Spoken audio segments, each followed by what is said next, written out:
Dr. Tachikawa. You are listening to Sakamichi Nights. My name is Matthew Boynton, and I'm joined, as always, by Daniel Bellamy. How are you, Daniel?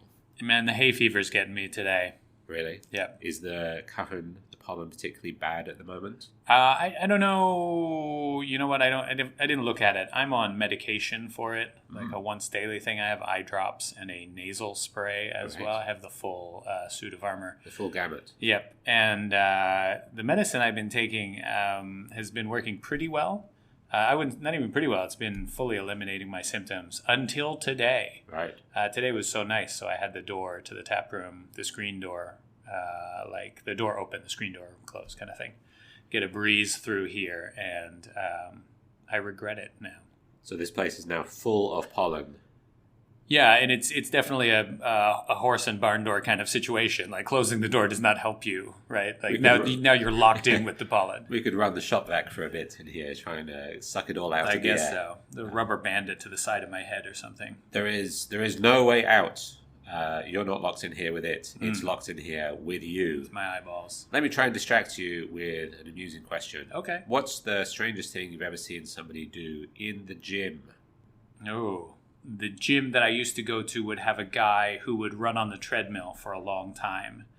And he had a little bit of a soft tummy. Was it me? He would run on the treadmill for a while, and he would kind of like pinch his belly fat while he was running. Yep. And just kind of hold it and like let it go and re-grip it in different areas.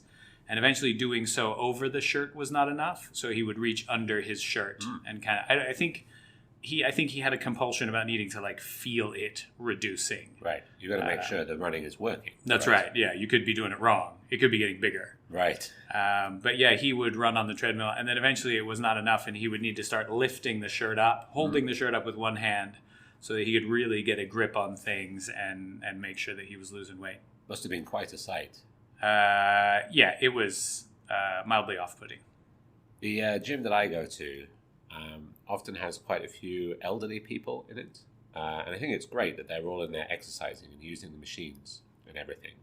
But most of them use the weightlifting machines rather than running on the treadmills or using exercise bikes or so on. And I'm going to preface this by saying that I am by no means an expert. I'm sure there are things that I do in the gym that are wrong or that have poor form or so on. But do you know the sit-up machine? You kind of put these straps over your shoulders and then you do crunches and you lift weights whilst you're doing the crunches as well. I understand what you're talking about. I've never seen a machine like that.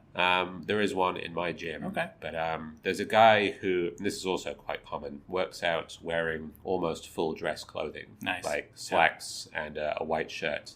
And he gets in there and he grips hold of the straps. Okay. And pulls them down as hard as he can with his arms as he is doing the sit-up. And all right. you go over there and say, you do realize this is completely against the whole point of this machine, right? Yeah, he's getting a full body workout, though, I suppose so. Is this a compound exercise? Yeah. It can be distracting sometimes to see somebody using a machine and then for you to think, that is not the way that I would be using that. But I'm a very respectful gym goer, so I tend to keep my eyes to myself and ignore everybody else in there. I think that's the way, unless you see someone doing something where there's a possibility of them injuring themselves, right? Like a real possibility of them injuring themselves, then I think it's probably worthwhile to say something. But if someone's just being a weirdo, or they just have the way that they like to do something that's not necessarily the way the machine's designed, it's like, Let them get on with it. Yeah. That's for the staff to deal up with. They'll have to pick up the broken pieces here. It does go maybe a little bit too far in that direction in the gym I go to, though, where I'll finish using this machine a little bit earlier, especially one of the ones when you have to write the time down. And I know who wants to go on it next. So I'll try and catch their eye to say, I'm actually going to be done in a couple of minutes instead of 10 minutes. Do you want to get on here? They will refuse to catch my eyes. They will refuse to take any conversation whatsoever. So, okay, well, I guess you're just going to have to wait then. You're going to have to wait until your allotted time. You're not going to be able to get on here early. Wait, so you're trying to say I'm going to get off early, and then they don't engage with you. So Yes, so yes. you stay on it the full time, or No, then they'll go away and start using another machine or something. all right, and I want you're to say, done. hey man, just so you know, I'm going to be done Right. 5 minutes earlier than I thought I was here. No, they don't want to hear it. I could see there definitely being a feeling in Japan of people going, I have signed up for this time slot. Right. This is 3 minutes early. It's still your time. I'm not going to go on there. Don't want to jump on there early. Speaking of threes, Yep. yeah, this is a really Wow. professional segue here. Great. Big week for us this Indeed. week. Yep. It is our 3rd anniversary event. Yep. Third Yeah. anniversary of Sakamichi Nights podcast. 3rd anniversary of the opening of the Sakamichi Tap Room back in March 2020. Mhm. As I say to everyone, absolutely classic timing on our part. Yeah. Really nailed that one. Yeah. But to commemorate this, we have done the same thing that we did for the previous 2 years. Previous 1 year, 2 years? We've done this for 3 years now. Yeah. Which is to make a special anniversary IPA. So we've done what we have done for the previous 2 years, which is to make an anniversary IPA, which is called, astoundingly original name, Anniversary IPA. Amazing how the workshop title just becomes the title at some point. At some point that name just sticks. But it's kind of the same beer. We've kept the same malt bill for each of the 3 years that we've made this beer now, but changed up the hops each time. And, excitingly, this is the first time that we have made this beer in our brewery here in Tachikawa. Is that thrilling for you? Yeah, man. Absolutely. Milestones. It is. Milestones indeed. Why don't we crack on with this episode and jump straight into the beer?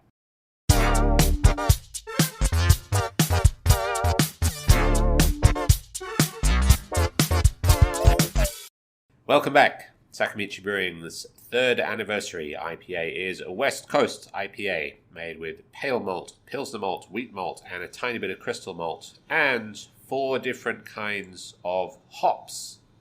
Let me just consult the brew sheet because I always forget what actual 4 hops we used. They were Amarillo, Centennial, Columbus, and Simcoe. Heavy hitters. Classic West Coast hops. Yeah. What do you think of this beer? Before I get into that, what do you think about me having a catchphrase on the podcast? I love it. Okay, we don't have to settle on one right now. Let me try one out. Let's workshop a few things. And we'll see how it goes. All right, that was preamble. Lead me in again. Are we gonna do this a few times? Try a few different catchphrases here. See You what know, fits. I've only got one in the chamber right now. Don't stress me out too much. Okay. So where do you want me to lead off from? Ask me about the beer. Okay. So Dan, what do you think of this beer? Ooh, mama likey. No, I think we need to go back to the drawing board with this one. Right. I know that we try to be very positive on this podcast. Yep, This is yep. a beacon of positivity. We do. No judgment. That was awful. And I'm judging you for That sounds like judgment. Yeah. Ah. All right. Let's try again. Okay. Just say the first thing that comes into your mind. Okay? All right. That's how these things often come out. Yeah. Great. So Dan, what do you think of this beer? Zippity-doo! I like it, I do. There you go, nailed it. That's it. Great. Good. That's your catchphrase from now on. All right. I expect to see you on a Japanese variety show 3 weeks from now. They'll just wheel you out, and you Pull have the to cord. do the phrase. Yeah. Yeah. I don't know if you're going to be in pink underpants like that one guy who was on TV for a short time. I mean, if they're paying. I'll do Anyway, whatever. looking forwards to it. Have you been looking forwards to this beer? Yeah, absolutely. I'm pretty excited about it. Was that a cue for the catchphrase? No. You only paid me for once this We episode. only paid you for once. I was super excited about this beer. I am a big fan of classic IPAs, classic West Coast IPAs. I like bitter and dank beers, and I like hazy stuff as well. I like hazy, fruity things also. But maybe because people aren't making dank, bitter beers as much. Right. When you have them, they're kind of refreshing in a way because it's different from a lot of what comprises tap list these days. This beer ticks those boxes for me in the aroma on the nose. I get kind of a very dank and vegetal scent. And then I get, I think when you drink it, it comes across as quite a bitter and very dank beer. Dank is the word. And I think in the nose as well, like that dank and vegetal comes across quite weedy. I don't always think dank stuff comes across as the weed. the devil's lettuce. Yeah. But in this beer, I get a little bit of that aroma coming through. I don't know. I like it a lot. Again, it appeals to me in that throwback IPA kind of way. Maybe these Amarillo, or even I think it might be the Columbus, the Devil's Hop. Yeah. Has definitely brought that through. I want to talk about the malt a little bit before we get into that. So this one used a little bit of Pilsner malt in addition to the regular pale malt. And I think that helps to dry it out, but also to give it slightly more character than it would have if it was just plain straight pale ale malt throughout the whole thing. And it needs a little bit of malt character to stand up to this very aggressive hop bill. Yeah. Do you agree with that? Yeah, it does have, it is pretty dry. It's dry, but it has a crispness to it as well, which is something that I look for in a West Coast IPA. And this combination of 4 hops is kind of, these are all big ones, big heavy hitters from the West Coast. We have used most of them before, but Columbus, this was the first time we've ever used any Columbus. And some people say that has a slightly catty character to it. Certainly dankness, certainly a little bit of the devil's lettuce. I pick up a lot of kind of bitter, grapefruity citrusiness as well from those hops. So, yeah, as you say, it ticks all of the West Coast IPA boxes, whilst also being surprisingly crushable. That is our watchword for a 7.4% extremely dank West Coast IPA. How would you mash up the words dank and crushable to make a new word? What's that portmanteau going to be? Crusher dank? Yeah, Dankable? man, it's not really just revealing itself to you, is that it? one doesn't roll off the tongue. We'll work that along with the catchphrase. Zippity-doo-dah, this is a crusher dank beer. Put that on a t-shirt. It also comes in at 7.4%. And I know that this gets trotted out a lot, but it hides the 7.4% well. As you said, kind of surprisingly crushable for a beer this bitter, this dank, and 7.4%. We may be making a rod for our own backs here if we're having a very crushable 7.5% beer that people are going to be drinking a lot of in here for the next 10 days. It just raises the bar on like how high an alcohol beer can you make that we still consider it to be crushable. That's true. That's the old theological question, right? Can Matthew make a beer with alcohol so high that even he does not think it is crushable? It's a developing science, isn't it? The science of crushability. But how far can we push these limits? Who knows? You keep asking whether or not you could. You should have been asking whether or not you should, as Jeff Goldblum once said. Anyway, we're drifting dangerously into pairings territory there. Why don't we roll the dice of pairings and see what we want to be pairing this beer with? There are 8 options, of course, but we can't have the 2 most recent ones, which were location and activity. All right, so I'm afraid you're not going to be tubing this beer. Yeah, I can't do it. Not in a river. Not in a river. You're not going to be tubing. What is it going to be? TV or movies? Number 2, TV or movies. All right. This doesn't strike me as the kind of beer that I would want to sit down by myself to watch something with. That might just be me, though. What would you like to be watching on the telly or on the silver screen whilst you're drinking a glass of this 3rd anniversary beer? I would like to watch the newish Blade Runner. Blade Runner 2049 was it called? Yes. I really enjoyed that. I thought it was great. Great performances. I felt like that was a tough proposition. Yeah. Because the first movie is so great and so well loved. Yeah, beloved cult classic, yes. Right? That's a poison chalice that you're picking up there. For sure, yeah. And I think they did a really amazing job of making something, because you also have to make something box office palatable as well. And I thought they did a good job of making something that was going to draw people out, not alienate fans of the first one. Anyway, everything is kind of not depressing, but like dusty and kind of run down. The original scene when they go and find Batista and that incredible performance from him. Yep. It's kind of dusty, and I don't know. It visually, I could describe it as dank. Okay. I'm sure the house that Batista lives in is extremely dank. Probably. And his tiny little glasses were very, very dank. Right. You get what I'm saying. The visual language of that was dank. And I feel like this beer would suit that. At least the beginning. I might switch to something else later on, but I could see sitting down to watch that and having a glass of this at the start. The dank scenes is what they call them in film school. Yeah. It's called a dank angle, I believe. The dank goal. Dankle. Yeah. That might be what it's called. I'm going to make this quite a broad question. Which member of the cast or which character would you like to be drinking this beer with? I would have to say, it would have to be Dave Bautista. Okay. I read his autobiography. It was a ghost-written, like WWE produced thing. I read it in about 45 minutes. Like, it didn't take very long. It wasn't really, they didn't really delve deep into childhood trauma or anything like that.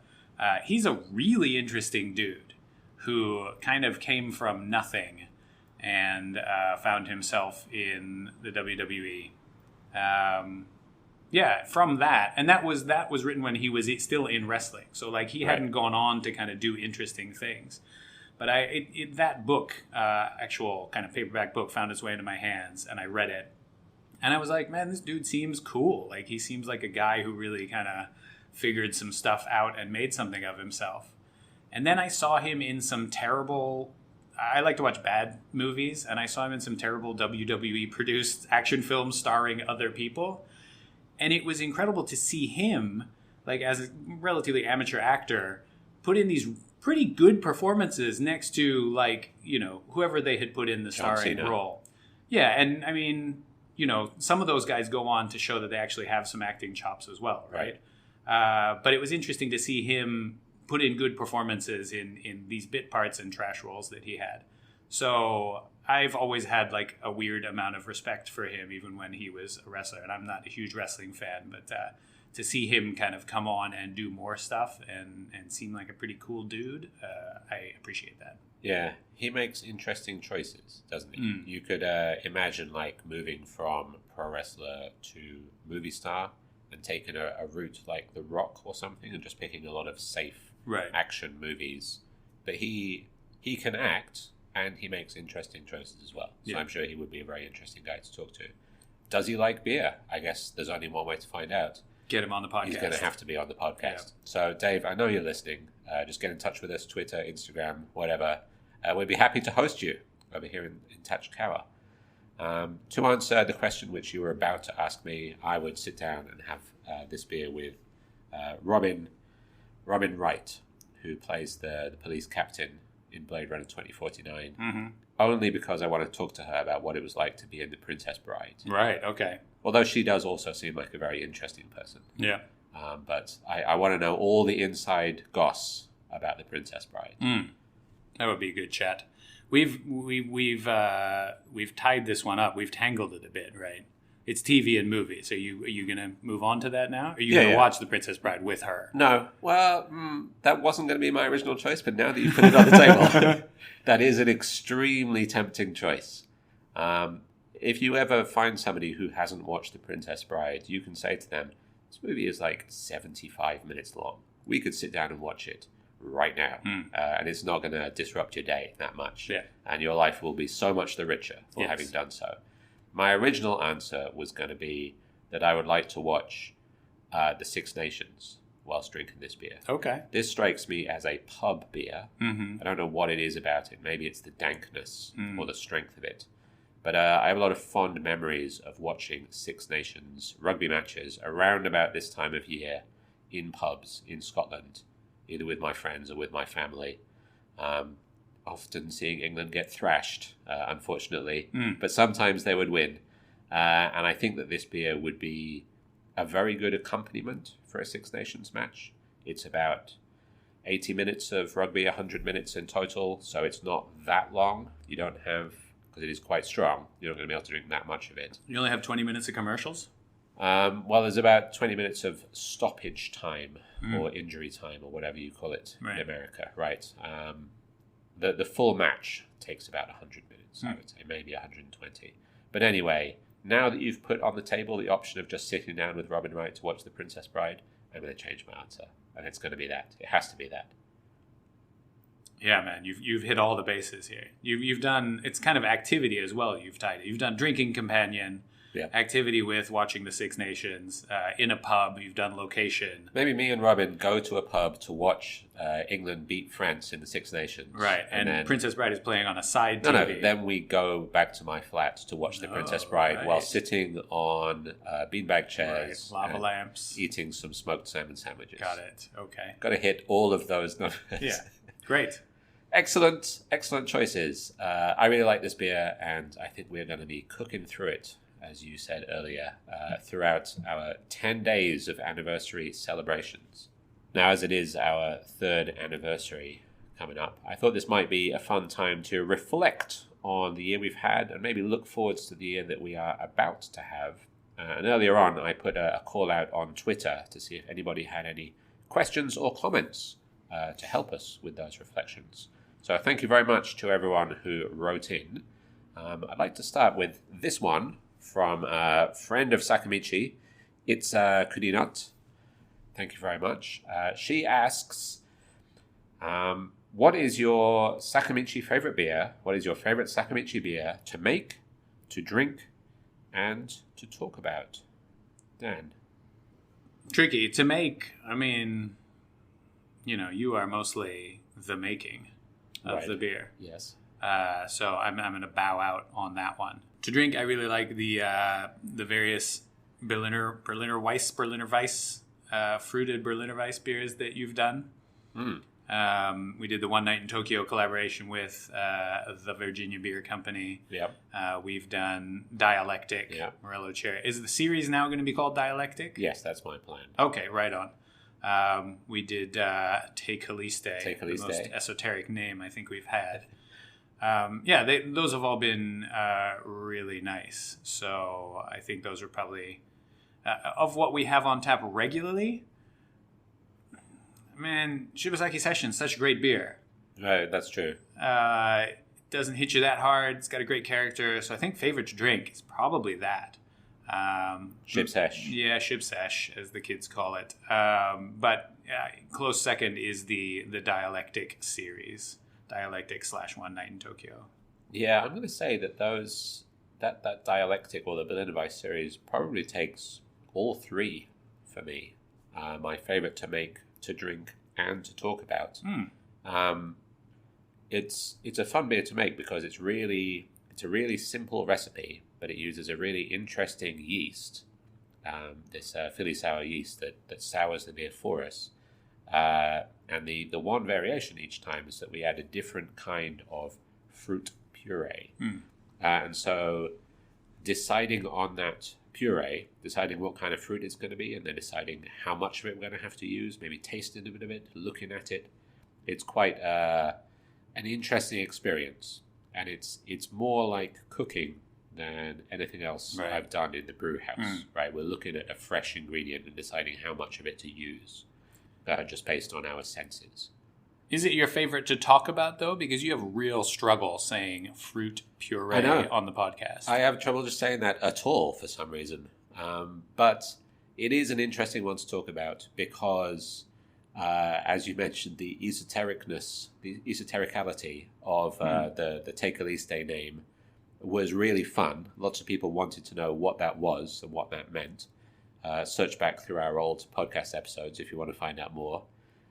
The One Night in Tokyo is just a great story of a name of a beer being so powerful that it crossed continents and had to be made.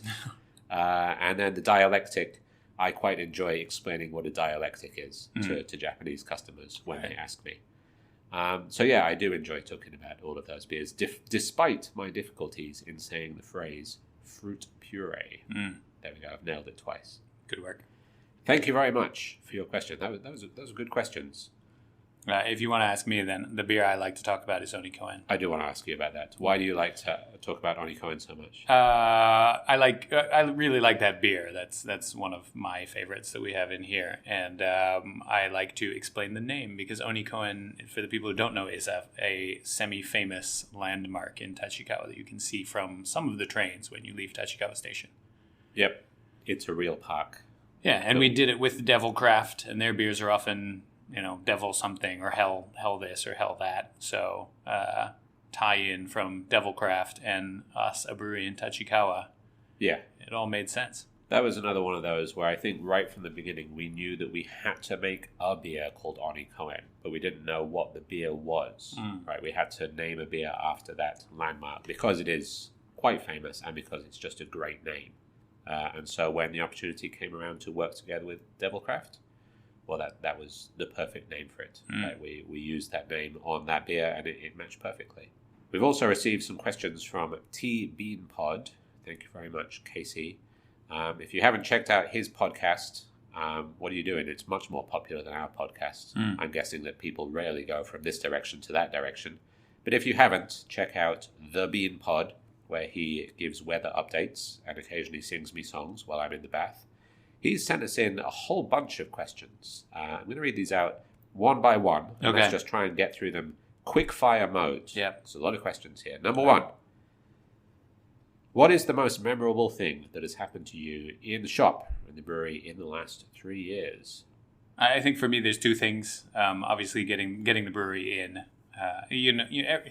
Nothing is one big thing, right? Getting the brewery in became like getting the license, became getting operational, blah, blah, blah, blah, blah. But I think getting the brewery in was a big one. And then also kind of early on when we had just opened up, going through the period of time where we were closed and we were open and we got a takeout license, and takeout license meant we could be open even when we weren't able to sell. I think that first year when things were kind of touch and go for us anyway, getting the takeout license was a pretty big moment because we could keep the doors open even when the mayor of Tokyo said, please don't serve alcohol on premise. Yeah, she sent us that very cross email to say, hey, you guys specifically stop serving alcohol. Those are all very memorable to me as well. I'd like to give an honorable mention to the demon thing. I'm forgetting its name, that has come in here a few times over New Year. It wears a big mask thing and it comes in here. It has a straw jacket. It says, are there any naughty children in here? I will remember its name as soon as we finish the podcasting. But I think the most memorable things for me are the various events that we've had in here. I was thinking back to other anniversary events that have taken place in here.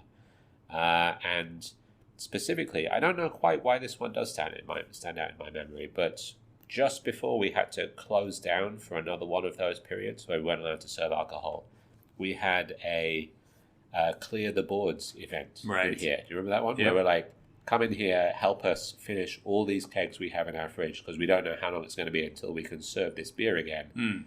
And the response from the community around here was fantastic. Yeah. Right, just everyone was in here. They were excited. If somebody did manage to get the last glass from a keg, they got a big round of applause and a sticker and a T-shirt maybe. I can't quite remember. But it was just a fantastic atmosphere in here. And seeing the support that we'd managed to build up from the community in a very short period of time, and how people were willing to come out and do the hard work of drinking lots of delicious beer to support us. Yeah, that was great. Was really, really fantastic. Next question from TB Pod. What beer or what keg flew off the shelves, flew out the taps the fastest?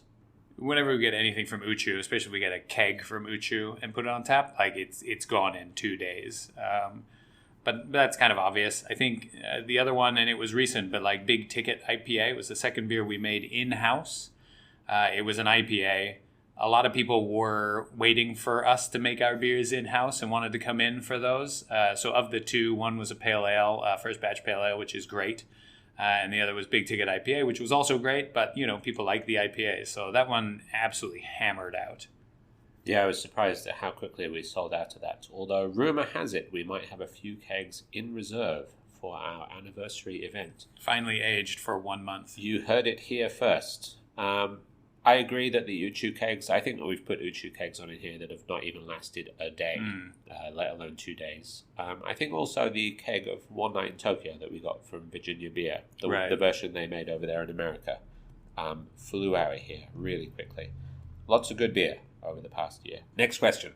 Have either of you had to shutter the doors during the day due to unexpected gastric distress? I assume he means popping out to use the facilities. Let me rephrase this one for you, Dan. Okay. Have you had to shutter the doors this week due to unexpected gastric distress? I'm usually okay around the time of day that I'm in here. I have had to, how should we phrase this? I have had to do a couple speed runs. Yeah.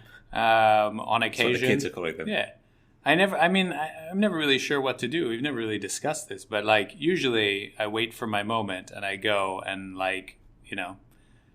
keep an eye on the clock and try and beat my time and get back in here. It's never really been an issue. Yeah, the key is to hit that first Goomba at the right angle. Yeah, that's it. It'll propel you through the rest of the stage.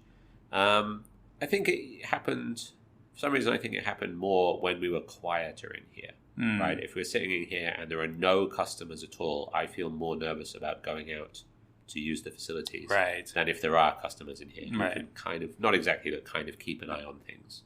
But yeah, that has definitely happened to me. Yeah. Next question. When are you going to have me, T-Bean-Pod, on the podcast again? Casey, you have an open invitation to be on whenever you want to come on. Just name the date and you can be on the podcast. I really thought you were just going to be like, right now. And then he was going to be there. Yeah. Next question. What is your ideal vision of Sakamichi Brewing 10 years from now? This is a much bigger question. Some broad strokes. Dan, do you have any ideas? This leads into like, where do you think craft beer is going to go in Japan? And I think that's that's also a very broad question. But our vision from the beginning has been to, how can I phrase this? Like, we want to be local focused in the beginning. I think that is where craft beer in the States has gone. And that they've had a much longer run up to get to that point than craft beer in Japan has. So I think that we want to be everywhere in Tachikawa. Like, we want you to be able to go into any bar, any restaurant, any izakaya, and they're going to have Shibasaki Session on tap or in cans, or a wider selection of our stuff as well. So not just Tachikawa, but if we can spread that kind of vision out to West Tokyo. But then bigger than that, I think 10 years from now, like, I think everybody that's in craft beer wants to see greater reach just in general. So we're looking at being at sporting events and stadiums and things like that. So we've got Tokyo Alvark that plays out here, and a few other sports teams as well. So if we can get into those kind of stadiums, we really want to be like the beer of Tachikawa. And if we can get into local sporting events, I think that would be great. 10 years from now, like, that's hard to say, but I think everybody in the industry want to see that kind of reach across. Like, anywhere you go to drink alcohol, there's craft beer available there, like you have in the States now. Yeah, the Tachikawa beer, I think, is where we want to be with the brand eventually. In a more physical sense, I certainly think more locations, different kinds of locations. I really like the West Coast model of having different vibes for their different places, their different locations. Is really fun. And if we do manage to expand, then absolutely we're going to need a bigger brew house at some point. We're going to either need to move this into a bigger facility or just get a bigger brewing system somewhere else. And we have both also talked about using the space as an education facility for new and up-and-coming brewers as well. People come in here and study and then go on to make their own great beer and increase the amount of good beer that there is in Japan. Thank you, Casey, for some really interesting questions. Let's finish with this one from Maction Planet. Thank you very much, Mac. He asks, what's been the 3 toughest aspects of setting up a craft brewery and taproom in Tokyo? Dan, what do you think? I mean, dealing with the kind of bureaucracy and stuff and the systems in place in Japan for starting up a small business, you can probably split it out into two things, right? Working with the bank to get financing and working with the tax office, the licensing that we have to go through. Those two, I think, were pretty difficult. And then, ambient issues like opening a bar during coronavirus. I suppose not everybody has that challenge, but yes. I think the other one that everybody talks about in any kind of business is finding the right location. We got pretty lucky in finding this place, but if you were going to open a craft brewery now in Tokyo, like where would you put it, right? That's got to be a huge question. Where can you get rent that's affordable but has enough people around? People aren't going somewhere else to get beer. I think that finding the right spot is a challenge. It's amazing how much the market has developed just in the last 3 years that we've been in business. If I were to pick the top 3 most difficult things about setting up this whole endeavor, they are, number 1, dealing with the tax office, number 2, dealing with the tax office, and number 3, dealing with the tax office. Okay. And that's about all I have to say about that. Thank you very much, Makshin, for your questions. And thank you, everybody who wrote in. We always enjoy receiving questions. So, Dave Batista, if you want to write in to talk about your appearance on the show, anybody else, get in touch. We love answering questions. Why don't we wrap up by sort of talking about some things that we have talked about a little bit before, but being a bit more specific just about the last year and the coming year. What are some of your standout memories or favorite memories from the last year that we've been in business? I think one that really stands out to me is the festival that we had at Suwa-jinja at the shrine nearby in August, end of August? Yep, August, last weekend of August. We've spoken about it before on the podcast, but being in close proximity to that shrine and the festivals that normally happen there was a big part of us wanting this location. And then obviously none of those happened. They were canceled for the first 2.5 years that we were in operation. That was a big part of our kind of ambient marketing plan, was that people were going to find us from coming to those festivals. And we had none of them. So while we made it through that time period and we have we're at a point where we have regulars and people know us and people can find us on social media and Google Maps and those kind of things. I think it was still special for me having that first festival because we still did have a lot of people come by and find us for the first time. Yeah. A lot of people come by, maybe they knew about us, but we were serving beer out of the beer server right on the street. Yeah. So they were walking by and, you got no excuse, right? I've made eye contact. I'm already talking to you. There's a beer in your hand right now. We served beer to a lot of people that I think hadn't come in or, didn't know about us or knew about us but hadn't come in yet. So that was a big moment, even though I think we were at a point where it was like, I'm not going to say we don't need it, but we weren't reliant on it. It was a huge weekend. It was a huge weekend. Point of view. Yeah. And it was just nice to have it. It was nice because we had that vision from the start. Yeah. And then it was, for obvious reasons, it was not possible. So being able to finally do that was really great. And it was really good fun, as you say. I think we took it in turns standing outside, serving beer from the jockey box, and just standing out there, clapping your hands, chatting to passers-by, being eaten to death by mosquitoes. Was really good fun, and felt more part of the community, perhaps, than we had done beforehand.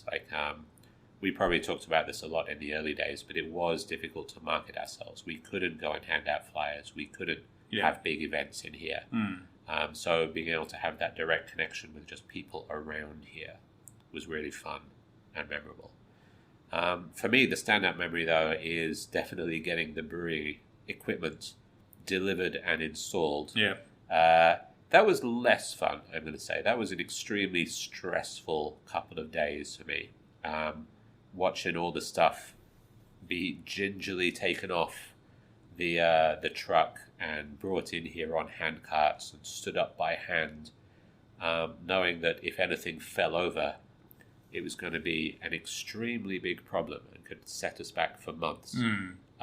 was stressful, but then seeing it all in here for the first time ever was quite incredible. And getting it all in here, that was the culmination of 3 years work at that point, because we started doing that way before we actually opened the tap room. And so it's been a real learning experience to get it all up and running and doing all the different jobs that I kind of had forgotten how to do working in a brewery. But it's great to finally be doing the thing that we wanted to be doing in here. Looking forwards, what about the year to come? Is there anything that you are particularly looking forwards to? I'm going to stay on the same tip for my looking back at this year response. I'm quite excited to do, obviously, the local festivals we're just going to do out front here, but we also haven't done many actual beer festivals either. Right. Yeah. And now that we are brewing on site, like, we're able to do more of those things. And like, they're a lot of work, but there's something really fun about serving beer to people. When you're at a beer festival, like, some people are going to be fans of yours, they're going to know you, and other people are going to be there for the first time. So engaging with people like that is really great, but also that everyone is there for this. We're all beer lovers. We're all here for the same thing. People are getting, pretty well tanked, but everybody's having a good time. Getting loose. Yeah. I don't know. Like, they're there to celebrate beer. It's just like being on this podcast. Everyone's there to celebrate We beer. didn't talk about it on the podcast, but we went to a big beer festival last weekend. Maybe we can save this up for next week. But, it was a great environment, and it was good fun. Everybody was having a good time. So we've done a couple small events, but I'm really looking forward to doing those. Fully understanding it's going to be a lot of work, and it's going to be tiring, but there's something fun about those events, and I'm looking forward to being on the serving side of the taps. Yeah, and perhaps being a little bit less loose than everybody else. Sure, yeah. Seeing things from that perspective. One of my goals for this year is to do a bunch of collaborations with breweries that we really like. And that might involve a bit of traveling, might be going up to a few different breweries, going down to a few different breweries. But I always really enjoy going to other people's breweries and making beer together. And I really enjoy traveling as well. So there's not a lot about that I can reveal at this point. But hopefully this will be a big year for collaborations for us, Sakamichi Brewing. In addition to that, I'm going to take two things, just because I can. Right, sure. I'm looking forward to growing the team a bit more as well. We've gone from it being just the two of us to now having 6 people on the team. And in a way, it's more work because it's management and dealing with HR issues and, just figuring out all the different admin stuff that needs to happen from having a bigger team. But in a way, it frees us up to do more of the things that we enjoy about the job, if you know what I mean. Like before, years ago, when we went down to do the collaboration at Nomcraft, we had to basically close the bar, didn't we, for a few days so that we could go and do that. But if we were able to grow the team to the point where there are people who work in the bar and we don't have to be on site in here every day that we're open, then it allows us to do stuff like travel for collaborations, travel to beer events, do more interesting things like that as well. And so I enjoyed growing the team because it's great to work with really fun people. And I think everyone that we've hired has been really great. But also it allows us to focus on other aspects of the job, which is also fun. Yeah. Why don't we quickly touch on what we have coming up in the fridge or on the tap boards this week? Dan, anything exciting coming up in the fridge? Tap boards, it's Sakamichi Brewing Tap Takeover. Tap Takeover. Well, no. Yes. I've heard a lot about this up-and-coming brewery. They're great. But in the fridge, you know what? I just ordered a bunch of stuff that I wanted. So if people also want it, then great. I ordered Narwhal, Sierra Nevada's Imperial Star, just a one-whole Narwhal, just the carcass. It's not live. I'm not a weirdo. Sierra Nevada Narwhal, Sierra Nevada barrel-aged Narwhal, because, you got to have them side by side. BA Narwhal. And also Sierra Nevada Bigfoot, which is their barley wine, which they release every year. I like all of those. They're all huge, huge beers. Sometimes I just got to order what I want. All things for the Cellar Club as well. Yes, as well. Well spotted. Also, as you mentioned, Sakamichi Brewing Tap Takeover. We are having our anniversary event starting this Friday, Friday the 10th, running through to Sunday the 19th. I think those dates are right. That's correct. Over 2 weekends, as we usually do, we're going to be having all Sakamichi beers on tap. We're going to be doing Shib Sesh at 500. We're going to have new T-shirts. We're going to have special T-shirt offers. It's going to be a fantastically fun time for all kinds of people. I was about to say for all ages, but no, for 20 and above, strictly. But yeah, if you are free, if you're in the area, please do come on down. As we have both mentioned, we really enjoy these events. We really enjoy seeing everybody come through for these anniversary and other events. So we hope that you can make it. You look like you have something to say. Zippity-dee! It's a podcast for thee! Yes, well.